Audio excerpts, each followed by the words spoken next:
All right, get ready, because today we're going to dive deep, deep into binary search algorithms. Ooh, binary search, exciting stuff. I know, right? I think it's one of the most fascinating algorithms out there. Definitely what? For a reason. It's like, you're looking up a word in the dictionary, right? Yeah. You don't start at A and scan every word. Right. You kind of flip to the middle and you narrow it down from there, right? Exactly. Binary search is like that, but like supercharged. Supercharged, yeah, I like that. And it's super efficient.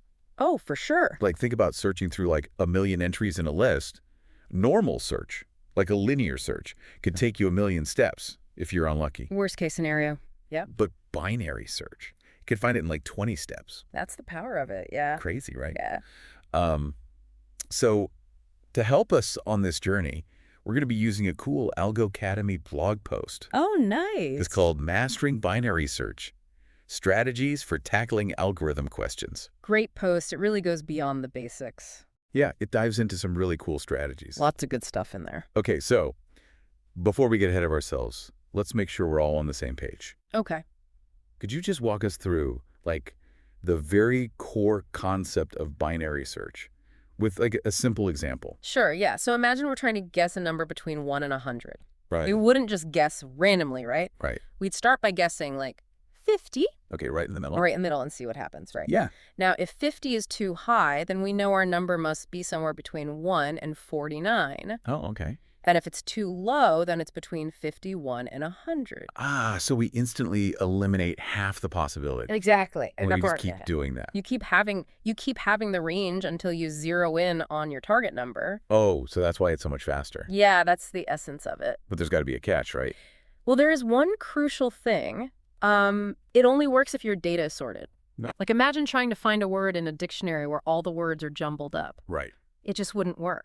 So sorted data is key. Key. But what happens when we venture beyond, like, simple numbered lists? Mm-hmm. The blog post talks about strategically defining this search space. Yeah. It sounds kind of abstract. Yeah, it can be a little bit abstract, but think about it like this. Imagine we're trying to find the square root of a number. Go on. Our search space isn't a physical list of numbers. Mm. It's the range of possible values that square root could be. Oh, so it's more like a range, like a concept almost. Exactly, and that's an important point. Yeah. It's not just about dividing up a physical list, but a concept. Mm. And that leads us to another important point. It's not just about dividing the data, but how you compare the values. Okay. The blog post has this great example of searching a rotated, sorted array. Rotated, what does that even mean? Okay, so imagine a list like this. 4, 5, 6, 7, and then 0, 1, 2. Whoa. It's technically sorted, right? I guess, yeah. But it's been shifted or rotated, so the smallest number isn't at the beginning. Huh. So that makes things trickier. Yeah, it does. Makes the comparison logic a bit more complex. Okay, so walk me through that. Like, how do you actually search in that weird list? Okay, so let's say we're looking for the number 1 in that list. Okay. We'd still start in the middle, but now we need to be smarter about which half to focus on next. Oh, okay. So if the middle number is, say, 6, Okay.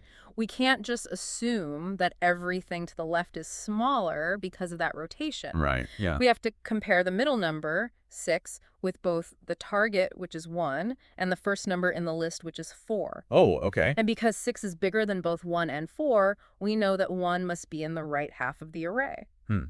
Even though the list is rotated. Yeah, So we have to account for that rotation when making our comparisons. you got it. Okay. This is already making my head spin a little bit. It's a lot to take in. What other, like, curveballs do we need to be aware of? I know the blog post mentioned duplicates, right? Ah, yes, duplicate. Like, what happens if we have a list with, like, a bunch of the same value? Yeah, it can definitely throw a wrench in things. Yeah. If we're not careful, our binary search might land us someone in the middle of those duplicates. Instead of this specific one we're looking for. Exactly. Like the first one or the last one? Right, so we need to adjust our logic a little bit to make sure we're finding the right instance. Okay, so we've got sorted data, these weird rotated lists of duplicates, anything else? Well, things get really interesting when we start thinking about using binary search, not just on the data itself, but on the answer. What? Searching for the answer, what do you mean? Yeah, this is where it gets really cool. That sounds trippy. The blog post gives this fun example called Coco Eating Bananas. Coco eating bananas. Okay. It's about a gorilla who needs to eat a bunch of bananas within a time limit. All right. And the problem is finding the minimum eating speed she needs to finish all the bananas in time. Okay, I'm listening. Where does the binary search come in? Well, instead of searching through the banana piles, we use binary search on a range of possible eating speeds. Oh, interesting. So we start with a guess, like let's say she eats one banana per minute, Okay. and we see if that speed would allow her to finish in time. Oh, If not, we increase the speed. right. If it's too fast, we decrease it. So we're basically narrowing down that range of possible speeds. Exactly, until we find the minimum speed that works. Oh, that's actually really clever. It is, right. It's like we're not searching the data directly, but we're searching for the input that gives us the right output. You got it. And this works because there's a relationship between the eating speed and the time it takes to finish, right? Right. So as the speed increases, the time decreases. And this type of relationship where one value increases or decreases as the other changes, it's called monotonicity. Monotonicity, that's a mouthful. It's a big word, but it's an important concept that lets us use binary search in these more complex situations. Wow. So we're not just talking about numbers in a list anymore. It's like any problem where we have this monotonic relationship. You got it. This is way cooler than I thought. This is awesome. Ew, too. Okay, my brain is officially doing backflips. This is a lot. It's a lot to process. But with all these different strategies and scenarios, it can feel a little overwhelming. Oh, yeah, for sure. How do we even approach this? Like, is there a way to make this easier? Well, that's where the beauty of templates comes in. The Algo Academy article actually provides a really helpful template. Think of it like a blueprint. Okay, like a blueprint to tackle these different binary search problems. Exactly. So instead of starting from scratch every time, we have a pre-built structure that we can adapt. Oh, that makes a lot of sense. And they break down the key components of this template and emphasize how flexible it is. Okay, hold on. Before we jump into the template, I have a feeling there's a catch. What about those edge cases? You know, those weird situations that can trip us up? Ah, yes, the edge cases. Always got to watch out for those. Like what kind of things? Well, for example, what happens if you're searching an empty list? Oh, right. Or if you're trying to find a number that's not even in the list? That would mess things up. Totally. These are the kinds of scenarios that can cause our algorithm to, crash or behave unexpectedly if we're not careful. So we got to make sure our code can handle those gracefully. Exactly. The article really stresses that. They even have an example called search insert position, which shows how to do that. Okay, so we've got our foundation, some strategies, a template, and a warning about edge cases. Sounds like a good plan. So where do we go from here? Well, I think we've covered a lot of ground in this first part. We have. In part 2, we'll delve deeper into those edge cases and explore how to actually use that binary search template for different problems. Cool. And maybe even see how to use binary search in situations that don't even look like traditional search problems. You bet. It's more versatile than you might think. I can't wait. This is already more exciting than I anticipated. Me too. This is fun. All right, we'll be back after a quick break to continue our binary search adventure. Welcome back. I'm still thinking about all that binary search stuff we talked about in part 1. Yeah, it's a lot to take in. It is, but it's so cool. Super cool. We left off talking about those sneaky edge cases. Right. Those things that can really trip you up, even if you think you've got it all figured out. Yeah. They're important, though. They really force us to think about, the limits of our algorithms. So instead of just glossing over them, let's dive in. What are some real examples of edge cases we might encounter with binary search? Okay, well, one common one is dealing with an empty array. Empty array. Imagine you're trying to search for something in a list that has nothing in it. Right, there's nothing to search. Exactly. And if your algorithm isn't designed to handle that, it might try to access an index that doesn't exist and then, crash. That would be bad. So you got to make sure it can handle those empty lists gracefully. Okay, empty lists, got it. What else? Another one is searching for a target value that's outside the range of your data. Out of bounds, yeah. Let's say you're looking for the number 10 in an array that only has numbers 1 through 5. Yeah. Your algorithm needs to be able to recognize that and not get stuck in some infinite loop. Right, so it needs to know when to stop. Exactly. What about those duplicates we talked about before? Ah, yes, duplicates. Those can be tricky too. They can. If we're not careful, our search might end up somewhere in the middle of those duplicates. Instead of finding the exact one we want. Right, if we want the first occurrence or the last occurrence. So how do we make sure our binary search can handle all these crazy situations? Well, testing is super important. We need to test our algorithm with all sorts of edge cases and see how it behaves. Right. Make sure it doesn't break. Yeah, and the Algo Academy post actually does this with that search insert position example. Oh, yeah. They showed how that algorithm could handle those tricky edge cases really well. Yeah, it's a good example. But is there anything we can do, like while we're writing the code, to prevent these edge case disasters? Well, one helpful thing is to pay attention to boundary conditions. Boundary conditions, what are those? It's basically thinking about the edges of your search space.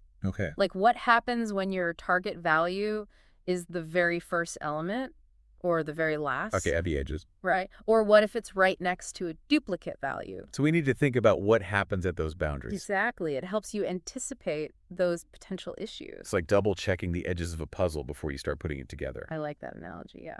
Okay, so edge cases, definitely got to watch out for those. But let's shift gears for a second. We've been talking about searching lists of numbers, Right. but the Algo Academy post hinted at something even cooler, like using binary search for more complex problems. Yeah, that's where it gets really interesting. Remember that monotonicity thing we talked about? Oh, yeah. It had something to do with values increasing or decreasing consistently. Right. And it's that property that opens up a lot of possibilities for binary search. Okay, connect the dots for me. How does monotonicity let us use binary search for stuff that's not just simple lists? Okay, so imagine you have a problem where you need to find a point where something changes from increasing to decreasing or vice versa. Hmm.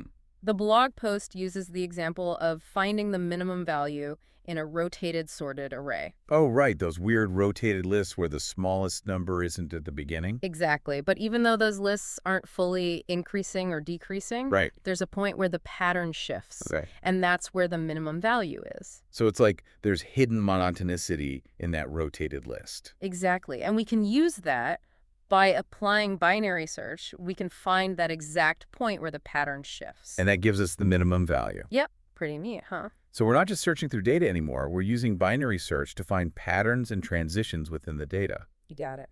Give me a real-world example. Like, how would you use this in a real situation? Okay, imagine you're building a self-driving car. Self-driving car, okay. One of the challenges is figuring out how fast the car should go, right? Right. Like, it needs to be safe, but also efficient. Exactly. So instead of just randomly trying different speeds, Right. you can use binary search to find the optimal speed. Oh, so the search space isn't a list of numbers. It's like a range of possible speeds. Exactly. The car could start at a safe speed and then use binary search to adjust up or down based on things like road conditions, traffic, speed limits. So it's making decisions in real time based on binary search. In a way, yeah, it's pretty cool. That's amazing. I never thought of it like that. And that's just one example. You can also think about things like online advertising, where they need to figure out the best price for an ad. So they're searching for that sweet spot between cost and visibility. Exactly. They can use binary search to adjust their bids based on all sorts of factors. Wow, this is blowing my mind. It's a powerful technique. The key is to recognize when you have that monotonic relationship, a range of possibilities that you can narrow down. And a way to tell if a value is too high or too low. Exactly. Okay, I need a moment to process all this, but before we go too far, let's go back to that template you mentioned. Right, the template. The Algo Academy post provides this template to help structure our binary search solutions. Yeah, it's like a blueprint that you can customize for different problems. So you don't have to start from scratch every time. Exactly. It's a huge time saver, and it's really flexible. Okay, I'm ready to hear about this template. Break it down for me. What are the key parts? All right, well, they start by defining the search space, which we've talked about a lot already. Right, that could be a list of numbers or a more abstract concept. Yep, like that range of speeds for the self-driving car. Okay, so we've got our search space. What's next? Then you set up your loop. The loop. This is where the magic happens. This is where it all comes together. Inside the loop, you calculate the middle point of your search space. Right, and then compare that to our target. Exactly. Are we too high? Are we too low? And based on that, we adjust our search space You cut off the upper half or the lower half and keep going, until we find what we're looking for. or until the search space is down to a single element. This is making more sense now, but can you give me an example? Like, how do we actually use this template for a real problem? Sure, let's go back to that Coco eating bananas problem. Okay, yeah. Remember, we're trying to find the minimum speed she needs to finish all those bananas in time. Right, using binary search on the possible eating speed. Exactly. So our search space would be defined by a minimum and maximum speed. Okay. We might start with 1 banana per minute as the minimum, Okay. and maybe the total number of bananas as the maximum. That way we're covering all the possibilities. That makes sense. So what happens in the loop? So each time through the loop, we calculate the middle eating speed, Right. and then we simulate Coco eating at that speed. And see if she finishes in time. Exactly. So that's our comparison. We're not comparing numbers directly, but we're comparing the outcome of the simulation to what we want. Interesting. So if she finishes in time at that middle speed, then we know the minimum speed must be lower, so we adjust the maximum speed in our search space. Okay. And if she doesn't finish in time, then we know the minimum speed must be higher, so we adjust the minimum speed. So we keep moving the boundaries of our search space. Until we find that sweet spot, the optimal eating speed. Wow, that's really clever. It is, and that's the beauty of this template. You can adapt it to so many different situations. This is making me think about all sorts of things in a new way. I told you it was cool. It's like a secret weapon for problem solving. Yeah, kind of.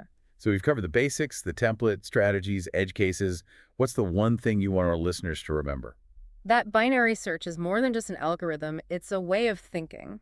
Yeah, whenever you have a problem where you can narrow down a range of possibilities by comparing things, think about whether binary search could help. It's about recognizing those patterns. And practice. The more you use it, the easier it gets. I'm definitely going to be looking for opportunities to use this now. Me too, it's fun. Okay, I think we've covered a lot of ground here. We have. So we're going to wrap up this part of our deep dive, but we'll be back in part 3 to go even deeper into the world of binary search.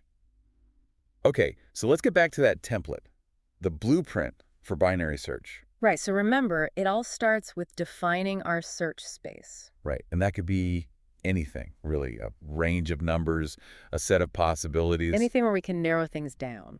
And then we set up our loop, right. Yeah, the loop is where the action happens. And inside the loop, we find the middle point The midpoint of our search space. and compare that to our target. Exactly. Are we higher or lower? And then we adjust the search space accordingly Cut it in half and repeat, until we find what we're looking for.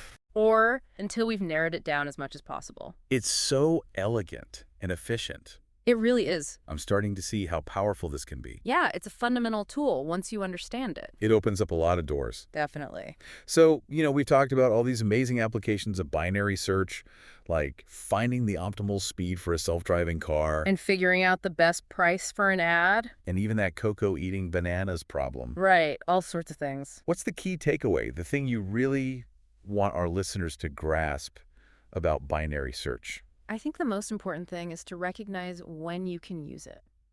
Like when it's the right tool for the job. Exactly. If you have a problem where you can keep narrowing down a range of possibilities by making comparisons, binary search might be the answer. It's a way of thinking. A problem-solving strategy. More than just an algorithm. Exactly. This has been eye-opening, really. I'm glad you enjoyed it.